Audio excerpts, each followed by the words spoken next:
Hello, everybody. I'm back again. Right. It's Toya here. And I just want to, yes, I'm recording. Lately, I've been making my videos, I've been saying the dates. And it's not necessary for anyone else. It's really honestly for myself. And that's just because when I'm starting to make videos, they're like diary entries, like journals for myself. And it's like I'm sharing my healing process, almost like I'm sharing my journal. I'm sharing my diary with you guys. Not everything, because I do got a diary where I literally write, but it's kind of like video diaries that I'm sharing. So I'll put the date on here. It's September 25th, 2021.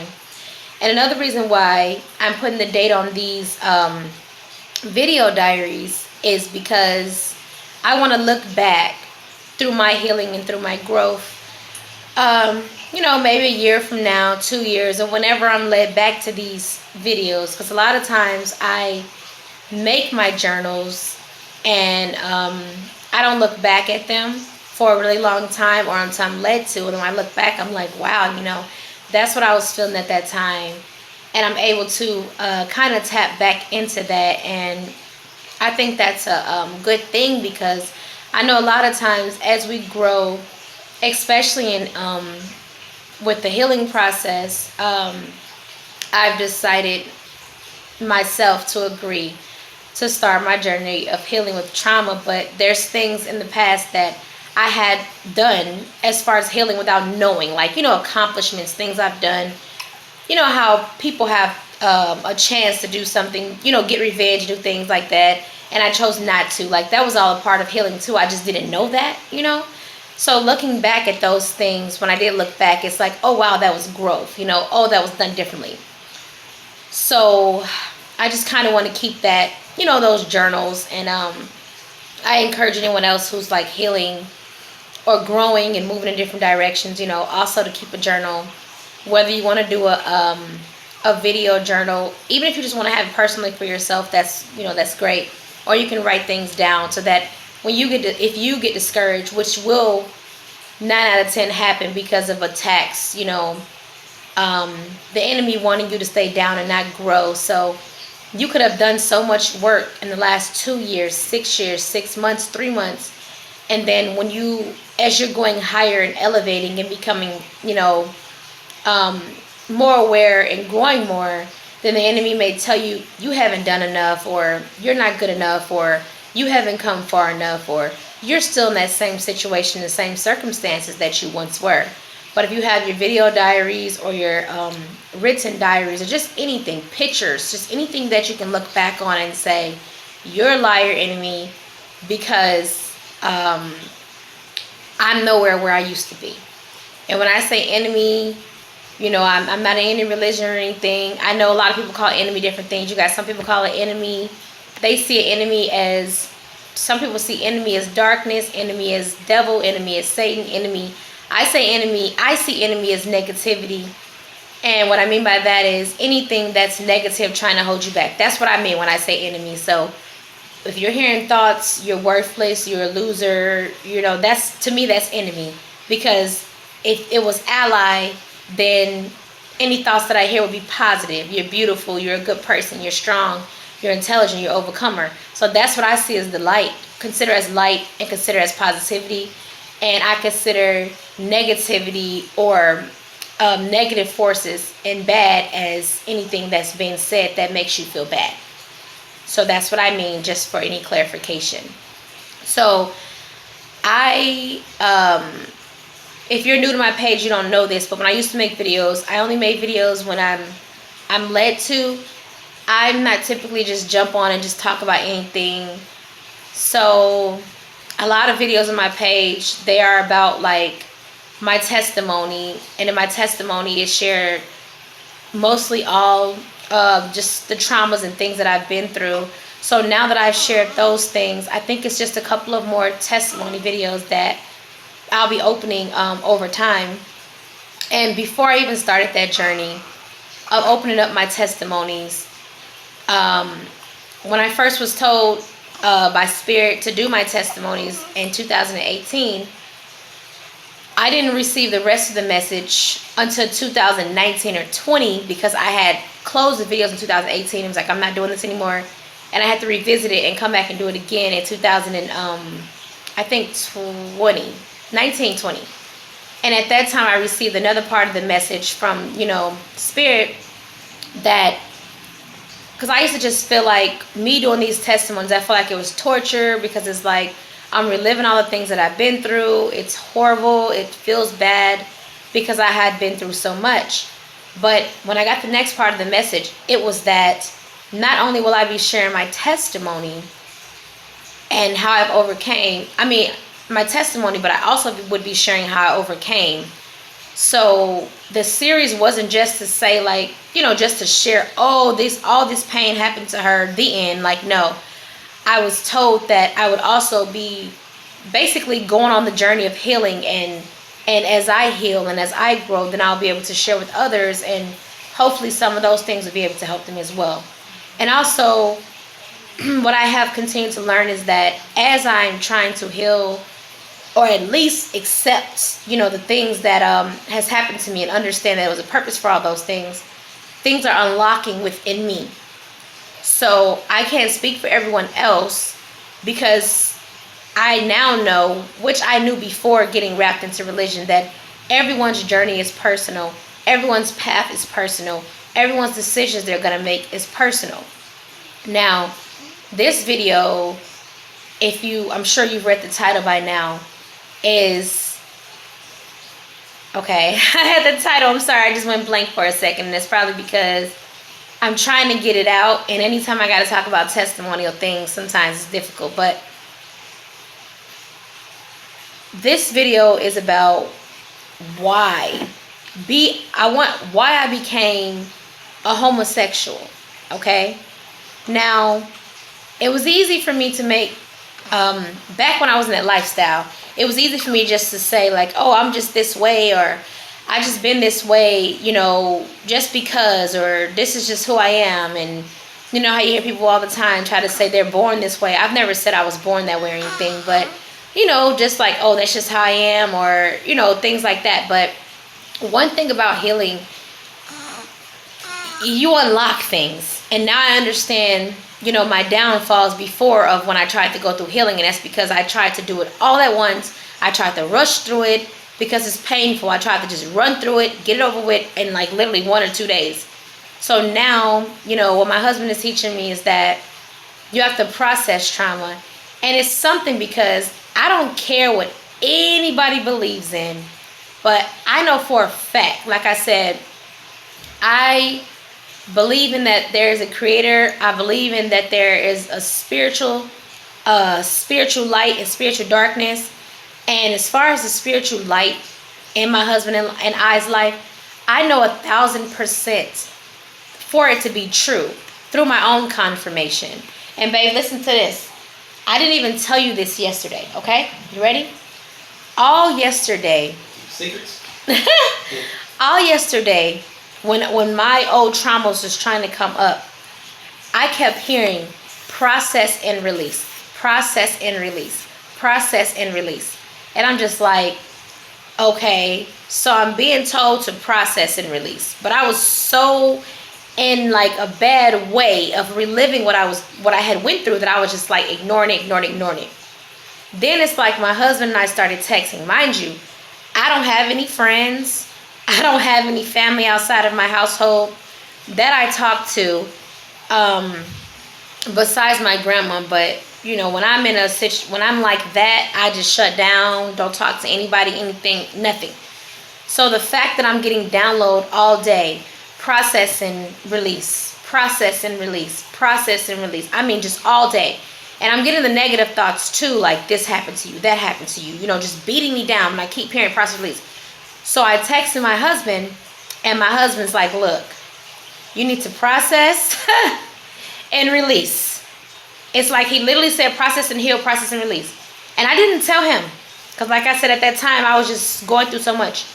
But the fact that he said the exact same thing that I was getting in my mind, that I was getting downloads all day long, it just shows that there really is, well, I mean, this isn't the first time this has happened. Now, it's been years of this stuff happening, like, you know, me getting something and my husband saying, or he getting something and not telling me, then I'm saying it out loud. So it's almost like we get those confirmations from the Creator and our spirit team almost on a daily basis. Like, even just earlier, I was writing some notes in my phone. I didn't say nothing out loud.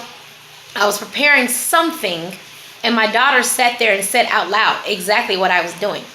She said, we're going to do this and that. And then, right? And then I looked up, and I'm just like, I didn't say anything. I asked her, and I asked my husband. Inside joke. Sorry. All right. I asked my husband, I was like, did I say anything? And he was like, no, because he was sitting next to me. And I'm like, and I asked her, I said, where'd you get that from? And she was just like, I'm just telling you, you know, So I'm just saying, like, the Creator works with us through the light, through our spirit team.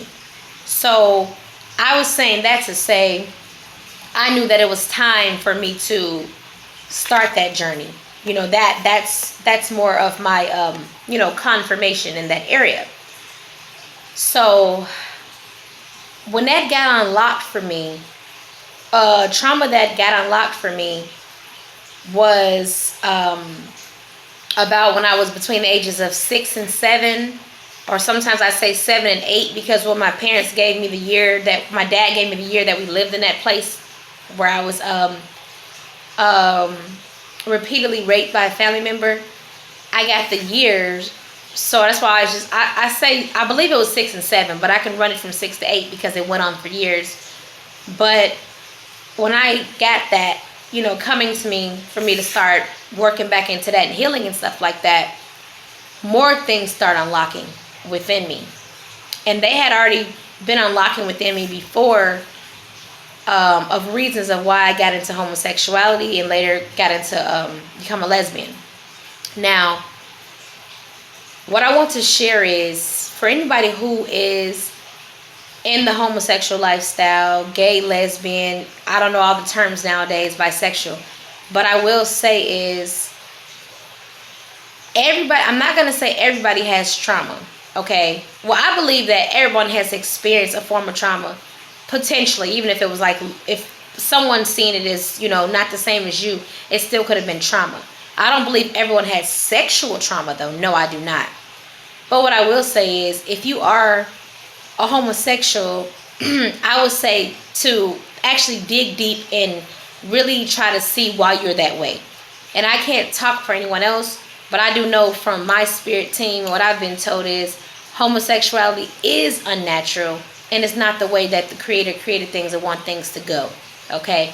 So when I was in that lifestyle, I had been in that lifestyle for many years, over 10 years. I didn't know any of this information until me learning, connecting to myself, and getting out of that lifestyle. But what I will say is, try to assess and see why you are that way, why you are something that's unnatural. Because one thing that, you know, in my situation, by me being raped repeatedly and being that young age, it caused confusion within my little child mind, who had no awareness of what sex or anything like that was, no idea, not thinking of that type of stuff. And what I was told by Spirit was that it left me with the split soul at that time, very young like that.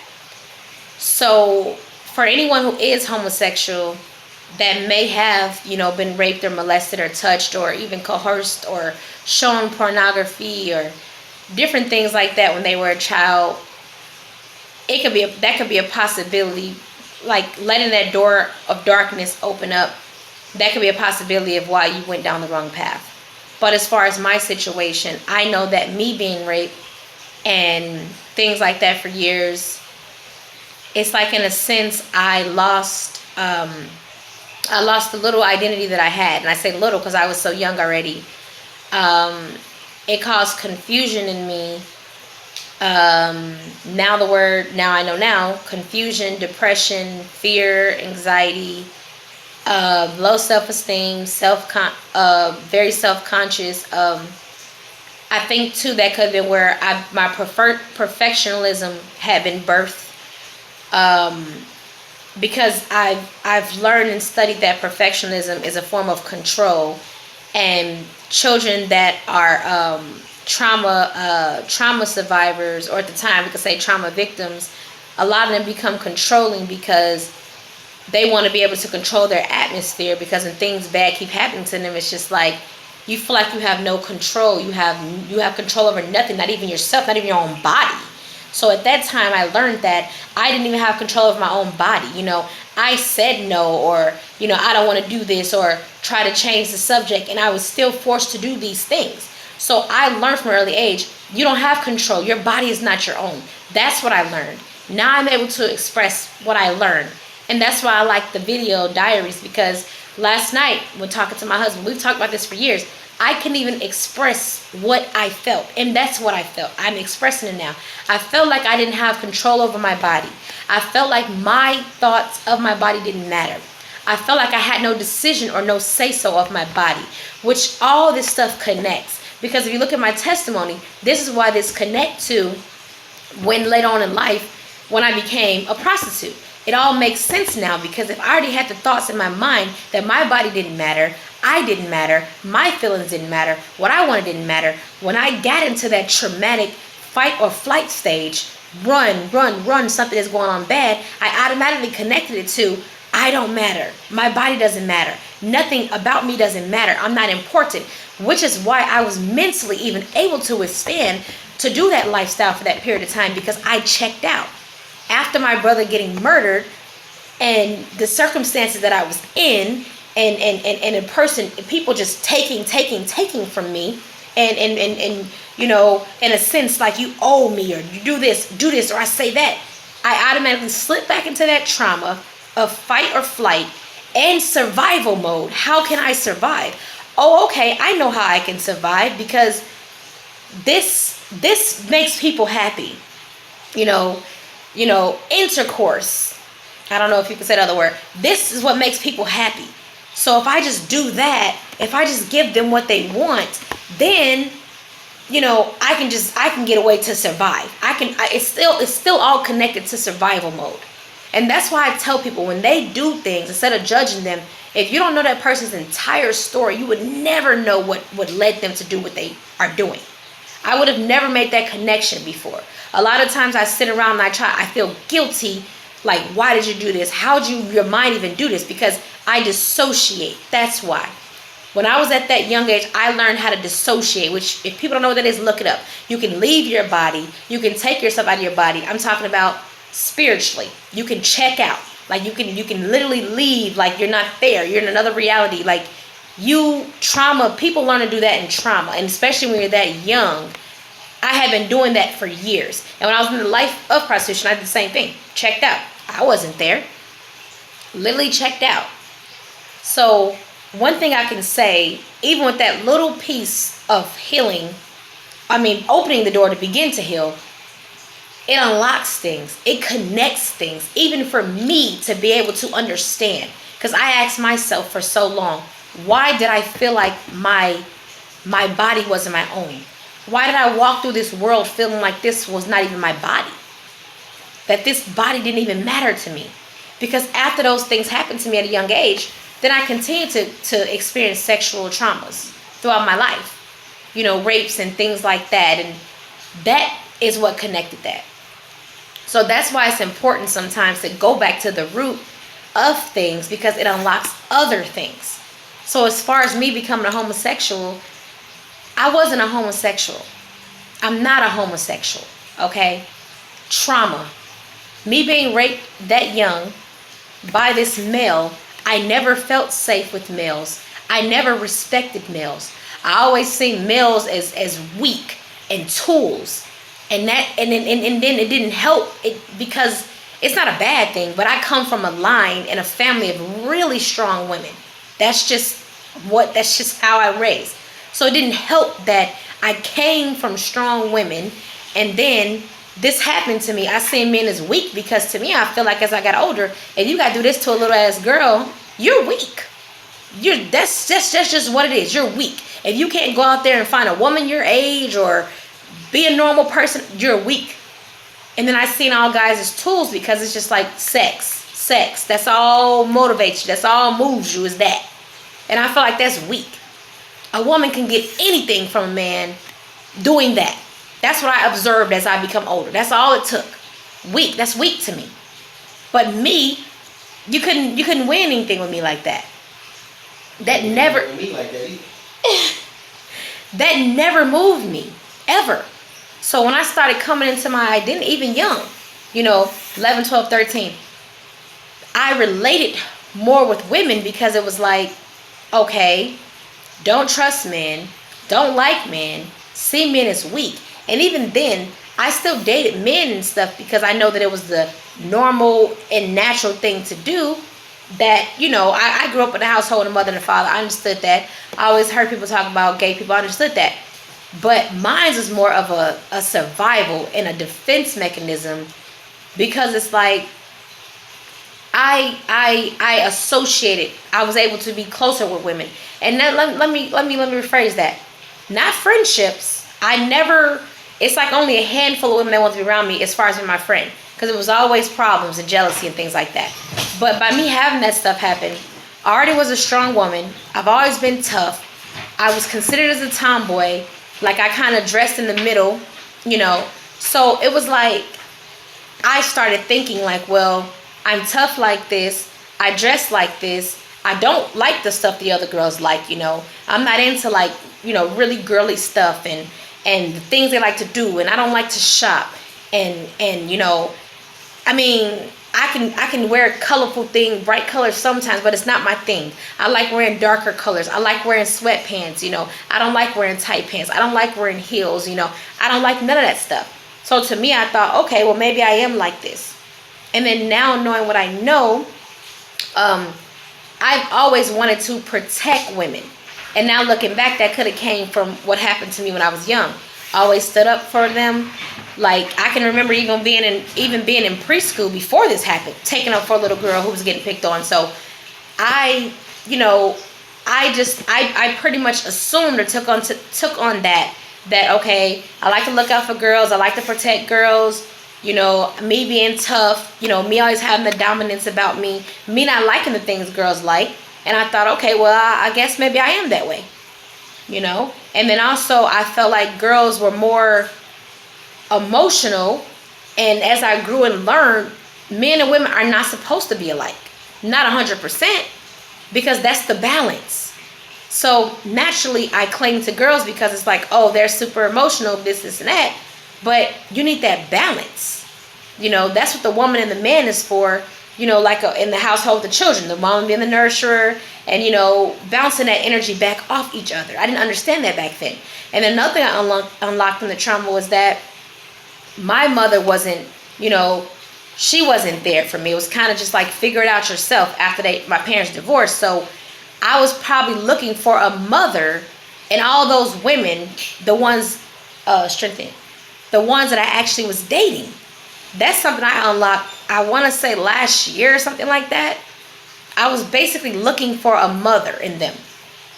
Like, not, in a sense of like that guidance, that comfort, someone being there for you, someone being proud, but it all boils down back to trauma, regardless. I can't say, and I'm sorry, biggest thing, I almost forgot. Another reason why I went into the lifestyle of homosexuality and later became lesbian was because after that stuff, when I did start to have intercourse, I always felt like weird afterwards, or like dirty during the act, and just that shame feeling. So that's another reason why when I started sitting into circles and was like, well, maybe I'm gay then, because I feel that shame. But, after sitting and talking with my husband, it's like he helped me to realize that shame and that dirty and that awkward feeling was linked back to the rape, the childhood rapes, because that's what I felt in those moments. I blocked it out, but of course that's what I felt in those moments. So then when I did, start being with the opposite sex, I would feel that dirty shame feeling every time. And I wanted to run from that feeling That feeling made me so uncomfortable that I just wanted to go away and never return. And I dealt with that feeling. And then that's when I, started dabbling into the homosexual lifestyle, bisexual, on both sides. And the way that I was able to manage it was because when I started doing drugs and alcohol, because that's the thing, like, after those rapes and stuff, it's like even emotional connections, even that was bothersome for me. So even when I started in the homosexuality, messing with girls and stuff like that, around this time, that's when I started using drugs and alcohol. So because by girls being so emotional, that emotional part made me feel awkward as well. But it wasn't as bad as the physical, like with the male. So really it was just like, by me being drowned in it with drugs and alcohol, I was able to tolerate both the guys and the girls, only as long as I was always under the influence. Because of those emotions, I couldn't deal with the intimacy and the closeness. I didn't like that. The sexual closeness, I didn't like that. See, like with the girls they were more likely to just, oh, you can just cuddle. That was cool. But if it came to all that other stuff, that was just too much for me. So I say this to say, when you label, be careful. I was told in 2014 by a wise man, be careful of labels, okay? Don't call yourself a lesbian. Don't call yourself a homosexual. Don't call yourself gay, bisexual. Don't call yourself gay, bisexual. Because a lot of times when you get these urges or these feelings or whatever it is, it's that negativity. It's something, it's darkness and negativity trying to hold you back and take you off your path. Because I've sat around people who had never had any feelings like that, and they become adults, 20-something years old, and say, okay, I randomly got feelings like that. All I'm saying is check yourselves, because in a video that I've made before, my husband and I, a lot of people don't realize that even watching pornography are doors that open up for homosexuality. This is for males and females now. I'm not just talking to anybody, whoever clicked on this video. So a lot of people try to say, oh, I was born gay, I was never molested, I was never raped, I was never touched, I was never coerced. Nowadays, we know it's all in the media, it's everywhere. So I'm not even talking about now. I'm talking people who was born like in the 80s and the 90s and stuff like that. People don't realize that. That's a download. That's a revelation download that I got, I think, last year, that pornography promotes homosexuality. And as I asked, like, well, what do you mean? How's that possible? Well, like I said, even being a little child exposed to pornography, if I'm like 6 years old. Oh, okay. I just got another download.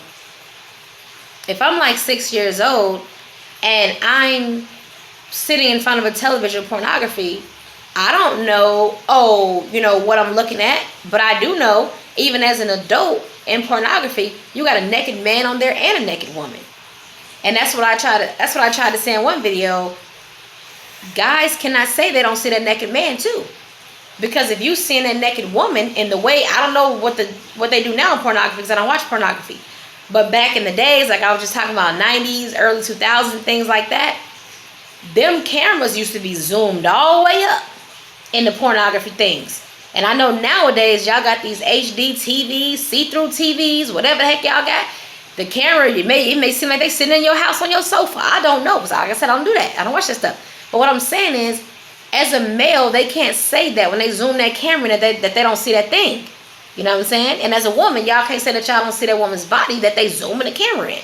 So all I'm saying is check and evaluate yourselves before y'all call yourselves homosexuality. And if y'all are in that lifestyle, go back and really try to see what happened. I mean, that's the gist of the message. Like, I realized that everything that happened to put me in that lifestyle, and any lifestyle I was in, was cause and effect. Bottom line, cause and effect. So if you are in any of those lifestyles, you have any traumas, evaluate yourself, work out yourself, get back to your true self, and figure out who your true self is, what your true self likes, what your true self loves. Don't feel like you have to stay in that lifestyle because you're going to disappoint your homosexual friends. Get back to connecting to yourself, loving yourself, and get back to the way that nature intended you to be. Work on your healing. Take it one day at a time, one step at a time. Be true to yourself, because your true self is not gay or homosexual, because that's not the way that nature intended to be. That's not the way that nature created you. So I hope this helps even just one person, because it helped me. Peace and love.